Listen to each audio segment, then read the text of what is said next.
আপনি আমাকে আইডি দিলেন না কেন? আমি না আপনার আইডি খুঁজে পাচ্ছিলাম না। আপনি আবার কেন আসছেন? প্লিজ আপনি চলে যান, আমি চাই না আর কোনো ঝামেলা হোক। ভাবতে কিন্তু ভালোই লাগে, আমার জন্য এত ভাবছেন আপনি। আপনার জন্য না, আমার খুব সমস্যা হবে।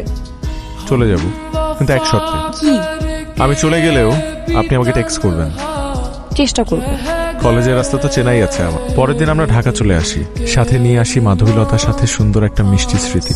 এভাবে আমাদের কথা বলা শুরু হয়, যদিও কথা টেক্সটেই হতো, তাও খুব কম সময়ের জন্য। কিন্তু তার একটা মেসেজ পেলে কোনো কারণ ছাড়াই আমার মুখে হাসি ফুটে উঠত।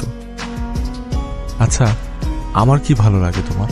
কি ভালো লাগে আমি জানি, তবে আপনার সাথে কথা বললে শান্তি লাগে, তাই তো এত লুকিয়ে লুকিয়ে কথা বলি। আমার না তোমার সাথে ফোনে খুব কথা বলতে ইচ্ছা করে, একটা কল করি। আমার কথা বলতে সমস্যা, যে কোনো সময় বাবা চলে আসতে পারে।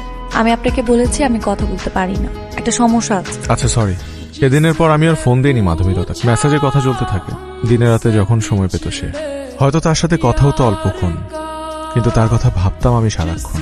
হয়েছে হয়েছে, মিথ্যা মিথ্যা বলে আমাকে খুশি করাতে হবে। মিথ্যা না। খুব তো সুন্দর করে কথা বলতে পারে, গার্লফ্রেন্ড নেই কেন?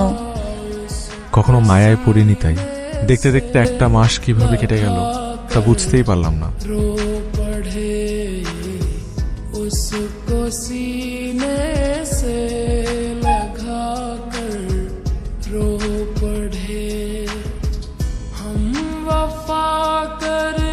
তোমার পরিচয় তো পাইলাম, কিন্তু এখানে কেন আইছো সেটা তো বুঝলাম না। আমি আসলে মাধবীলতাকে ভীষণ পছন্দ করি, তাকে বিয়ে করতে চাই। মাধবীলতা?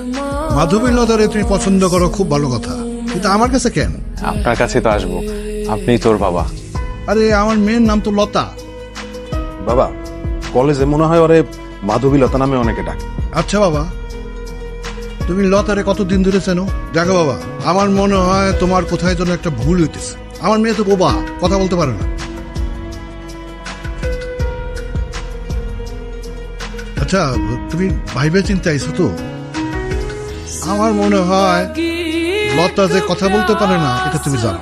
যে আমি জানতাম না।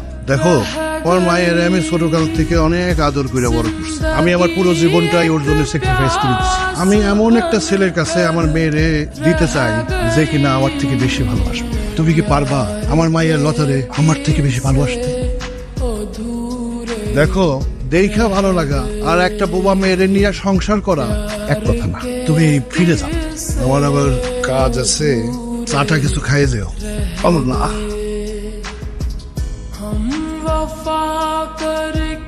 কি ব্যাপার, তুমি এখনো যাও নাই? বসো বসো। জি না আঙ্কেল, আমার মনে হচ্ছিল আমি খুব মূল্যবান কিছু একটা ফেলে যাচ্ছি। আমি ভেবেছি আমি মাধবীলতাকে বিয়ে করব, যদি আপনাদের অমত না থাকে। লতা, মা এদিকে আয় তো। মা, তুমি এই ছেলেটা চেনো? তুমি কি ওরে বিয়ে করতে চাও?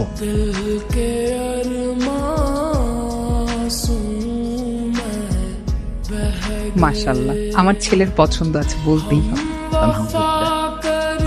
আসলে আমরা খুবই লজ্জিত, মানে আমি আমার ফ্যামিলির অনেকের সাথে কথা বলেছি এই বিষয়টা নিয়ে, কিন্তু কেউ আসলে পজিটিভ কোনো সায় দিচ্ছে না। কোনোভাবেই আমরা আসলে এটা মেনে নিতে পারছি না। আমরা অত্যন্ত দুঃখিত। প্লিজ আমার ছেলেকে ক্ষমা করে দেবেন। তোমার ফ্যামিলি থেকে যেহেতু সবকিছু না করে দিয়েছে, আজকের পর থেকে তুমি আমার সাথে যোগাযোগ করার কোনো চেষ্টা করবে না, ফোন করবে না, টেক্সট করবে না, কিচ্ছু না, প্লিজ।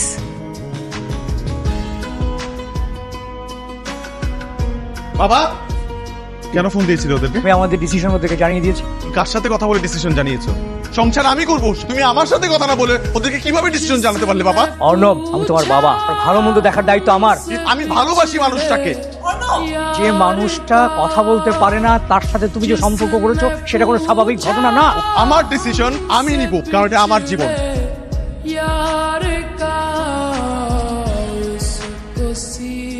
কেমন আছো তুমি?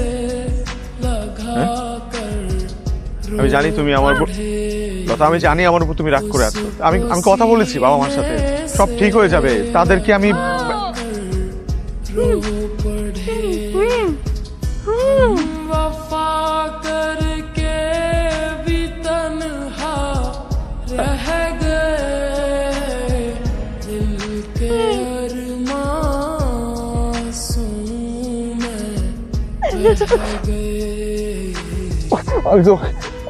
ও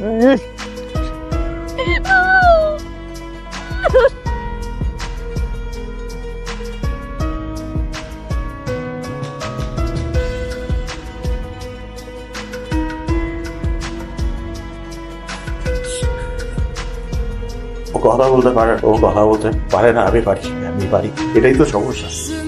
जिंदगी एक प्यास बन कर रह गई, जिंदगी एक प्यास बन कर रह गई, प्यार के किस्से अधूरे रह गए, प्यार के किस्से अधूरे रह गए, हम वफा करके भी तन्हा रह गए, दिल के তুমি আমার অনেক শখের একজন মানুষ, তাই তোমাকে নিয়ে আমার শখের কমতি ছিল না। একসাথে পাহাড়ের চূড়ায় উঠবো, তোমার পাশে বসে সমুদ্রের গর্জন শুনবো, তোমার কোলে মাথা রেখে পূর্ণিমার চাঁদ দেখবো, দুজনে একসাথে বৃষ্টিতে ভিজবো।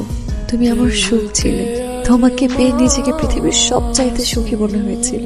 তোমার কাছে আমি ভালোবাসা শিখেছি, জানো তোমার জন্য না আমি প্রায়ই বস আসতাম। আজও তোমার পছন্দের লাল শাড়ি পরেছি, কিন্তু মানুষ খুব কমই তার শখের মানুষটাকে পায়, আমিও পেলাম না। হয়তো আমি তোমার যোগ্য ছিলাম না, তাই ছেড়ে চলে যাচ্ছি, কিন্তু আফসোস থেকে যাবে। যারা তোমার যোগ্য তারা আমার মতো তোমাকে ভালোবাসতে পারবে কি?